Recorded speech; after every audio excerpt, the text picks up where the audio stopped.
네, 여러분 반갑습니다. 오늘 연휴 중에 있는 수요 예배인데요. 여러분들 각 가정에서 온라인으로 함께 하시는 것 축복합니다. 광고 먼저 몇 가지 하고 우리 말씀 나누도록 하겠습니다. 우리 10월 달이 점점 선선해지고 있죠. 여러분들 선선한 날씨 가운데 여러분의 영적 성장을 위해서 새벽 예배와 경건의 훈련을 힘쓰시기 바랍니다. 여성교회 또 남성교회 구역장 공부 기억해 주시고 목요일 성경 공부, 내일 성경 공부는 공휴일이라서 쉬도록 하고요. 다음 주에 목요일 성경 공부 모이겠습니다. 계속해서 건강과 사업을 위해서 기도해 주시고 이번 주 금요일에 전도가 있습니다. 또 2시에 교회에서 모여서 1시간 정도 전도를 하니까 여러분들 중에 함께 하실 수 있는 분들은 함께 와서 전도에 동참해 주시기 바랍니다. 우리 선교사님과 또 우리 구절부에서 이번 주 추석 때 또 함께 나눔의 기쁨을 가졌습니다. 추석 연휴 동안 여러분에게 온라인으로 새벽 예배가 제공되고 있는데 그것을 활용하셔서 아침에 공휴일이지만 새벽을 또 말씀으로 깨우고 시작하실 수 있기를 바랍니다. 자, 이 시간에 우리 하나님의 말씀을 함께 나누도록 하겠습니다. 오늘 함께 나눌 말씀의 본문은 창세기 4장 17절에서 26절까지의 말씀입니다. 말씀의 제목은 문명의 발전과 타락, 그러나입니다. 좀 길지만 제가 본문을 쭉 읽어보도록 하겠습니다. 아내와 동침함에 그가 임신하여 에녹을 낳은지라. 가인이 성을 쌓고 그의 아들의 성을 이름하여 에녹이라 하니라. 에녹이 이랏을 낳고 이랏은 무후야엘을 낳고 무후야엘은 무드사엘을 낳고 무드사엘은 라멕을 낳았더라. 라멕이 두 아내를 맞이하였으니 하나의 이름은 아다요 하나의 이름은 실라였더라.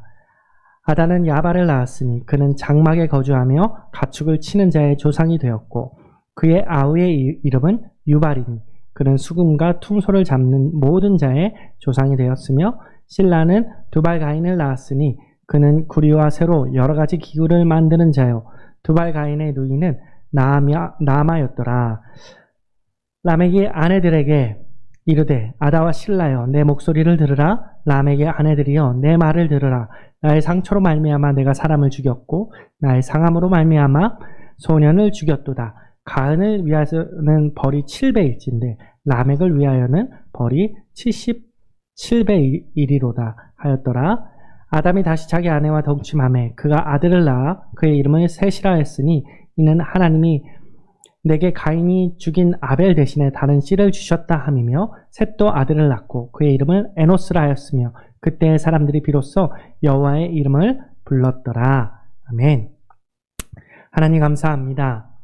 오늘 추석 연휴 중에도 하나님의 말씀을 사모하며 수요 예배로 주님 앞에 나아가게 하시니 감사합니다.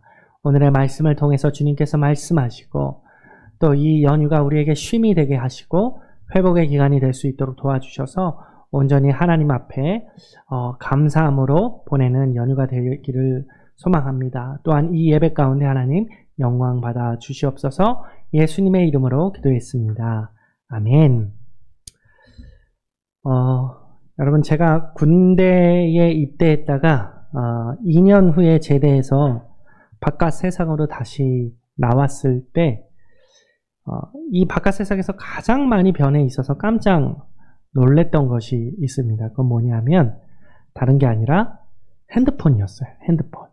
물론 지금은 군대에 핸드폰을 들고 들어갈 수 있죠. 그래서 이런 변화에 깜짝 놀라거나 그러진 않겠지만 저 때만 하더라도 핸드폰 가져가는 건 상상할 수도 없었죠. 입대하기 전과는 비교할 수 없이 발전된 핸드폰 때문에 정말 놀랬던 기억이 저에게 있습니다. 지금도 마찬가지인 것 같아요. 스마트폰 시대가 열리면서 그 발전 가능성은 무궁무진합니다. 컴퓨터가 더 이상 필요 없을 정도로 휴대폰이 거의 모든 기능을 대신할 정도로 발전했죠. 더 이상 개발될 것이 없어 보이는데도 계속해서 더 좋은 핸드폰이 나오는 것을 보면 신기할 따름입니다. 핸드폰은 사실 하나의 예일 뿐이고 우리는 엄청난 속도로 발전하고 있는 문명 사회 속에서 살아가고 있습니다. 하루하루가 다르게 문화는 발전되어 가고 있고 우리는 그 문화 속에서 알게 모르게 영향을 받으며 살아가는 것이죠. 그런데 문제는 그 문화가 발전하면 할수록 그 속에 죄된 모습 또한 깊어져 간다라는 것입니다. 우리가 방금 읽은 본문의 창세기 4장의 말씀을 봐도 그것을 우리는 알 수 있습니다. 본문 말씀에 보면 인류 최초의 문명이 어떻게 발전되어 왔는지를 우리는 확인할 수 있습니다. 그리고 이 문명의 발전함에 따라서 더 깊어지는 죄악된 모습도 본문을 통해 살펴보게 되는 것이죠. 그러나 하나님께서는 이 문명의 발전과 타락 속에서도 한 줄기의 빛을 보여주십니다. 발전과 타락으로 끝나는 것이 아니라 구원의 빛을 보여주신다는 것이죠. 주전 4천여 전에 있었던 이 인류 최초 문명 모습 속에 문명의 발전과 타락과 구원의 모습이 담겨져 있습니다. 이것은 오늘날의 문명에도 마찬가지로 적용이 되어질 수 있습니다. 오늘 이 본문을 통해서 우리가 살아가는 이 세상의 문화와 문명을 우리가 어떻게 바라봐야 하는지를 잠시 생각해보고 발전하고 있는 문명으로 인해서 마냥 기뻐하고 즐거워해야 하는 것인지 아니면 점점 타락해가는 문명으로 인해서 실망하고 우울해해야 하는 것인지 날로 발전하고 날로 타락해가는 이 세상 가운데 살아가는 우리가 어떤 자세를 취해야 하는지를 본문과 함께 잠시 고민해 보도록 하겠습니다. 첫 번째로 우리가 볼 것은 문명의 발전입니다. 본문 17절에서 22절까지는 가인의 족보가 등장을 하고 있지요. 이 족보를 통해서 가인의 자손들을 통한 최초의 문명이 어떻게 발전되어 가는지를 보여주고 있습니다. 우선 17절을 다시 읽어보도록 하겠습니다. 아내와 동침하매 그가 임신하여 에녹을 낳은지라. 가인이 성을 쌓고 그의 아들의 이름으로 성 이름을 하여 에녹이라 하니라. 가인이 등장하고 있지요. 가인이 여러분 어떤 사람입니까? 인류 최초의 살인자가 되는 사람이죠. 하나님께 드리는 제사 사건으로 동생 아벨을 죽이고 만 사람이 가인인데 이 가인이 하나님께 형벌을 받고 살던 곳에서 쫓겨나서 에덴의 동쪽 놋 땅에 거하게 됩니다. 그런데 그곳에서 제일 먼저 가인은 무엇을 하게 됩니까? 가인이 성을 쌓고 라고 말하고 있죠. 즉 가인이 여호와 앞을 떠나서 제일 먼저 한 일은 성을 쌓는 일이었습니다. 또 20절을 보게 되면 아단은 야발을 낳았으니 그는 장막에 거주하며 가축을 치는 자의 조상이 되었고 라고 말합니다. 이처럼 야발이란 사람이 장막에 거주하면서 가축을 치는 것을 보게 되는데 이것은 사람들이 집을 만들어 생활했음을 우리에게 보여주는 것입니다. 그리고 21절에는 처음으로 악기가 등장을 하고 있죠. 유발이 처음으로 수금과 퉁소를 잡는 모든 자의 조상이 되었다고 기록하고 있습니다. 이것은 최초로 음악이 등장했다는 것이고 문화가 등장하고 있음을 보여줍니다.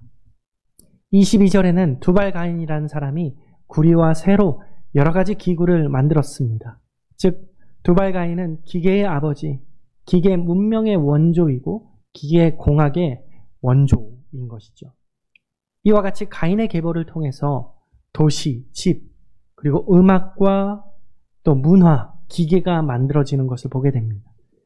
그런데 이러한 문명의 발전은 인간이 가진 세 가지 욕구에 의한 것입니다. 그것은 뭐냐면 안전에 대한 욕구와 편리에 대한 욕구와 자아 실현에 대한 욕구가 그것입니다. 이것이 인간이 가진 가장 기본적이고 심층적인 욕구라고 볼 수 있는데 이것은 순차적입니다. 먼저 안전에 대한 욕구이죠. 사람들은 먹을 것, 입을 것, 그리고 살 집이 있어야 안전을 느낍니다. 가인이 성을 쌓은 것, 야발이 장막에 거주하면서 가축을 치며 살아가는 모습이 이러한 욕구를 보여주는 것입니다. 이 욕구가 해결되면 두 번째 욕구가 요구됩니다. 그것은 편리를 찾는 편리에 대한 욕구이죠. 조금 더 편리해졌으면 좋겠다라고 말하면서 편리한 공간, 환경, 편리를 찾아가는 것입니다. 이와 같이 어느 정도 안전해지고 편리하게 살게 되면 자아 실현의 욕구가 생기게 됩니다. 인간으로 태어나서 하고 싶은 일을 하며 살고 싶다라는 생각을 갖게 되는 것이죠. 이것이 바로 인간이 가진 가장 궁극적인 욕구라고 할 수 있습니다. 먹고 살기 힘들면 이런 욕구는 생기지 않겠죠. 그러나 안전하고 편리해지면 이런 자아 실현의 욕구가 생기는 것입니다.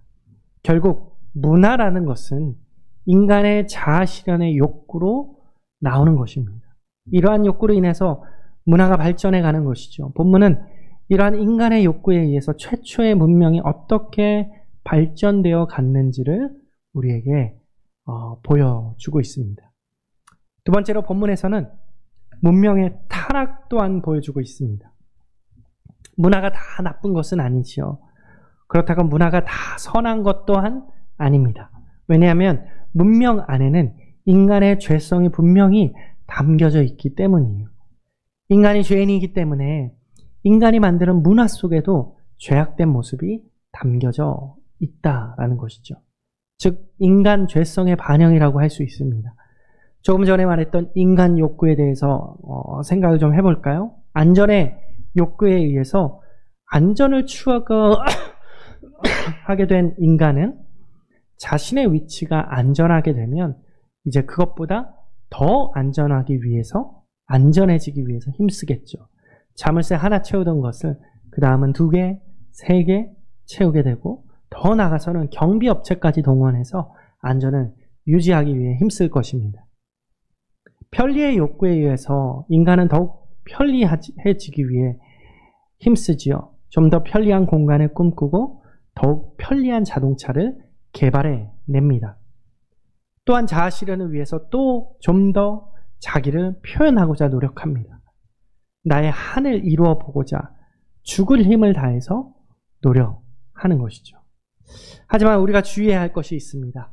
좀 더 안전하고자, 좀 더 편리하고자, 좀 더 자기를 표현하고자 하는 이 모든 노력의 밑바탕에 도사리고 있는 것이 바로 욕심과 욕망이기 때문입니다. 분명히 성경을 통해서 하나님이 이렇게 말씀하셨습니다. 욕심이 잉태한 즉 죄를 낳고 죄가 장성한 즉 사망을 낳느니라. 욕심은 죄를 낳게 되어 있습니다. 따라서 문명의 발전과 함께 죄가 발전해가는 모습을 우리는 볼 수 있는 것이죠. 문명은 발달하지만 더 편리해지지만 더 많은 죄가 이 땅에 나오고 있다는 것입니다. 본문에 보시면 라멕이 그랬죠. 19절에 보시면 그는 2 아내를 취한 것을 볼 수 있습니다. 라멕이 2 아내를 맞이하였으니 하나의 이름은 아다요 하나의 이름은 실라였더라. 구약시대에 여러 명의 아내와 함께 사는 것을 허용하셨다고 해도 그것은 절대 창조 목적은 아닙니다. 하나님께서는 분명히 이렇게 말씀하셨죠. 이러므로 남자가 부모를 떠나 그의 아내와 합하여 둘이 한 몸을 이룰지로다. 그런즉 이제 둘이 하나요 한 몸이니 그러므로 하나님이 짝지어 주신 것을 사람이 나누지 못할지니라 하시니, 하나님이 둘이 하나 되게 짝지으신 것을 나누지 못하는 것이 창조 질서인 것입니다. 그러나 라멕은 셋이 한 몸을 이루기 시작했음을 본문은 보여주고 있습니다. 그리고 2명의 아내에게 자신의 행위를 자랑하듯이 지금 이야기하고 있는 것이죠. 23절과 24절을 다시 한번 읽어보겠습니다. 라멕이 아내들에게 이르되 아다와 실라여 내 목소리를 들으라. 라멕의 아내들이여 내 말을 들으라. 나의 상처로 말미암아 내가 사람을 죽였고 나의 상함으로 말미암아 소년을 죽였도다. 가인을 위하여는 벌이 7배일진데 라멕을 위하여는 벌이 77배이리로다 하였더라. 본문을 보니까 지금 라멕은 살인도 저질렀죠. 라멕이 먼저 찔림을 당했는지도 모르겠습니다. 이 살인사건의 원인과 진상이 무엇이었는지는 본문은 말해주고 있지는 않지만 그는 최초의 살인이라는 가인의 범죄를 이었을 뿐만 아니라 그것에 대한 복수심이 훨씬 큼을 대놓고 자랑하고 있다는 것입니다. 또한 본문에 나온 가인의 자손의 이름의 뜻을 보면 죄의 현상을 암시하고 있음을 살펴볼 수 있어요. 우선 라멕이라는 이름은 강함을 나타냅니다. 본문에서 라멕이 대놓고 자랑하고 있는 그 내용에서도 그 강함은 나타나고 있죠. 라멕의 아내의 이름도 흥미로운데 첫 번째 아다의 이름의 뜻은 기쁨입니다. 그러나 두 번째 아내 실라에서부터 뭔가 좀 어두워지기 시작합니다. 그녀의 이름의 뜻은 그늘입니다. 이랏의 이름의 뜻은 도망자고 무후야엘은 하나님이 때리셨다라는 뜻이고 무드사엘은 음부의 아들이라는 뜻입니다. 이와 같이 이들 이름에서도 삶의 어려움, 죄의 모습들을 우리는 살펴볼 수 있는 것입니다. 문명이 아무리 발달해도 죄 문제는 해결될 수 없습니다. 그것은 문명을 만들어내는 사람들이 죄인들이기 때문이죠. 그 문명의 사람의 죄성이 드러나는 것입니다. 그렇다면 우리의 문명의 희망은 없는 것일까요? 마지막 세 번째로 우리는 오늘 나누고 싶은 것은 오늘 본문의 문명의 구원을 나타나고 보여주고 있다라는 것이죠. 우리가 앞에서 살펴본 것처럼 가인의 후손들을 통한 문명은 발전했지만 동시에 타락의 길을 걷고 있었습니다. 폭력과 살인, 그리고 왜곡된 성, 인간 욕망의 극대화가 그대로 드러났습니다. 라멕이 그 대표적인 인물이었죠? 그렇다면 인류 문명은 절망으로 끝나는 것일까? 그렇지 않습니다. 하나님은 셋의 후손을 통해 새로운 희망을 보여주십니다. 25절과 26절을 다시 한번 읽어보겠습니다. 아담이 다시 자기 아내와 동침함에 그가 아들을 낳아 그 이름을 셋이라 하였으니 이는 하나님이 내게 가인이 죽인 아벨 대신에 다른 씨를 주셨다 함이며 셋도 아들을 낳고 그의 이름을 에노스라 하였으며 그때의 사람들이 비로소 여호와의 이름을 불렀더라. 여기서 중요한 것은 다른 씨를 주셨다라는 고백입니다. 인간의 죄와 폭력으로 끝나는 것 같았던 이 인류의 역사 속에 하나님께서 다른 씨, 곧 새로운 계보를 허락하셨습니다. 가인의 계보가 아닌 셋의 계보를 통해서 하나님은 구원의 역사를 이어가시는 것이죠. 셋이라는 이름은 선택받은 자, 대신 주어진 자라는 의미를 담고 있습니다. 그리고 셋이 낳은 아들 에노스의 이름은 사람, 흙이라는 뜻을 가지고 있습니다. 흙에서 지음받은 인간의 본질, 곧 연약하고 의존적인 존재임을 고백하는 이름이죠. 라멕이 강함을 자랑했다면 셋의 계열은 연약함을 인정하는 길을 보여주는 것입니다. 그리고 결정적으로 26절에 이렇게 말하고 있죠. 그때의 사람들이 비로소 여호와의 이름을 불렀더라. 이것은 단순히 기도를 시작했다는 말이 아닙니다. 인간의 한계를 깨닫고 스스로 구원할 수 없는 존재임을 인정하고 하나님을 전적으로 의지하기 시작했다는 신앙의 선언인 것입니다.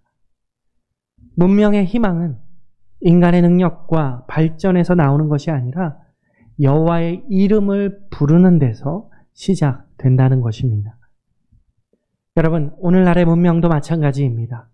과학은 달나라, 화성까지 가고 인공지능이 인간의 능력을 넘보는 시대가 되었지만 죄와 타락의 문제는 조금 더 해결되지 않았습니다. 오히려 더 심각해지고 있죠. 그러나 성경은 우리에게 분명히 말하고 있습니다. 여호와의 이름을 부르는 자는 구원을 얻으리라. 인간의 문명은 발전할 수 있지만 구원은 오직 하나님의 은혜와 예수 그리스도를 통해서만 주어진다는 사실입니다. 셋의 계보를 따라서 결국 메시아이신 예수 그리스도가 오시죠. 가인의 계열은 타락을 이어갔지만 셋의 계열을 통해 인류의 구원자께서 이 땅 가운데 오신 것입니다. 오늘날 급변하는 문명 속에서 교회와 우리 성도는 어디에 소망을 두어야 하겠습니까? 더 안전한 기술입니까? 더 편리한 문명입니까? 아니면 더 강력한 인간의 능력입니까? 아닙니다.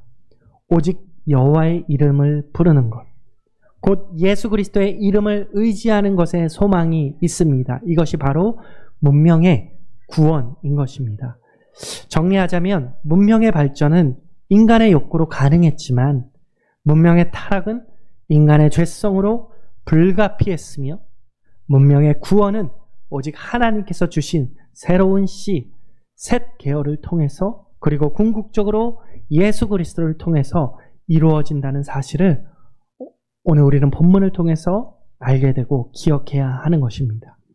그러므로 오늘 우리는 눈부시게 발전하는 세상 속에서 절망하지 않고 타락한 문명 앞에서도 낙심하지 않으며 오직 하나님의 구원에 소망을 두고 여호와의 이름을 부르는 사람으로 살아가야 할 것입니다.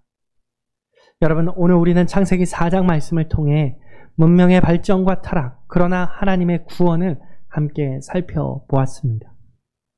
인류 최초의 문명은 도시와 집, 그리고 음악과 기계의 발명으로 발전했지만 그 속에는 인간의 욕심과 죄가 함께 자라고 있었습니다. 가인의 후손들 속에서 드러난 그 살인과 폭력, 욕망은 오늘날 우리가 살아가는 이 시대의 모습과 절대로 다르지 않습니다. 우리는 문명의 혜택을 누리지만 동시에 죄의 그림자가 깊어지는 현실 속에서 우리 또한 살고 있는 것이죠. 그러나 하나님은 가인의 계열이 아니라 셋의 계열을 통해 새로운 희망을 주십니다.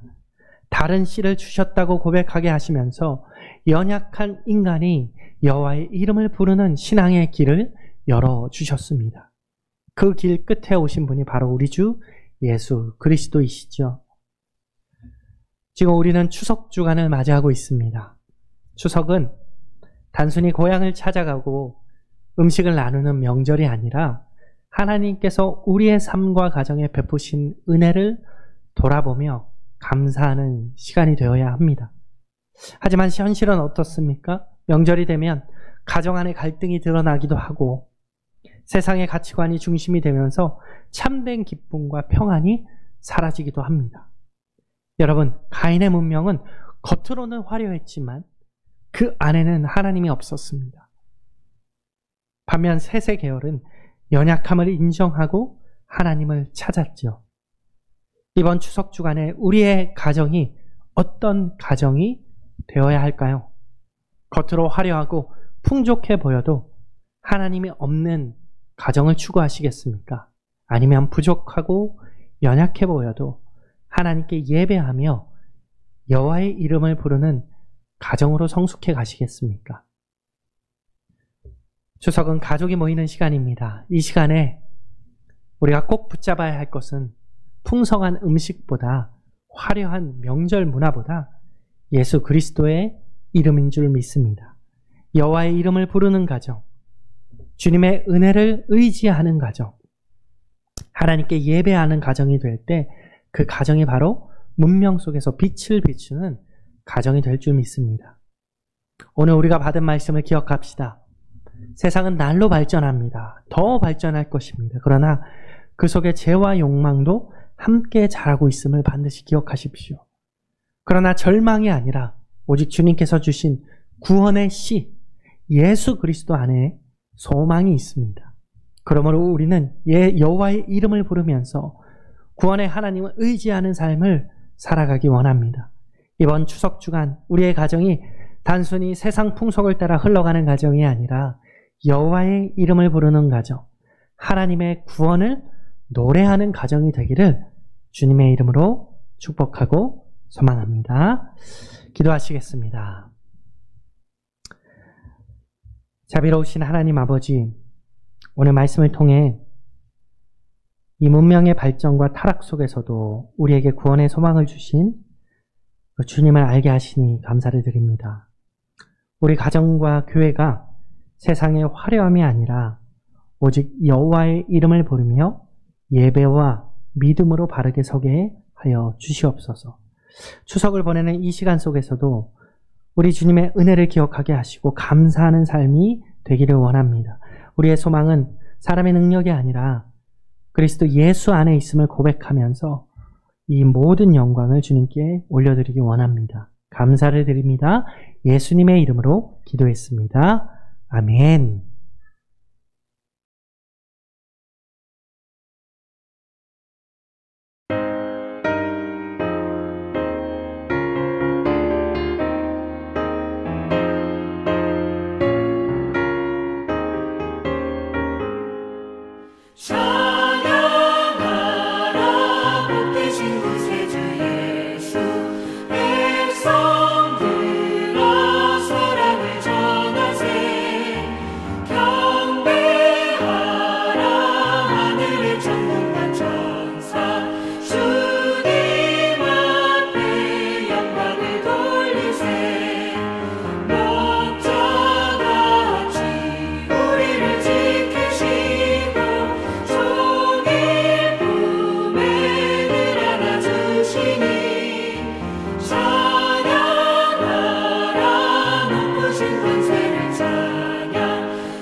찬양하라 목 대신 구세주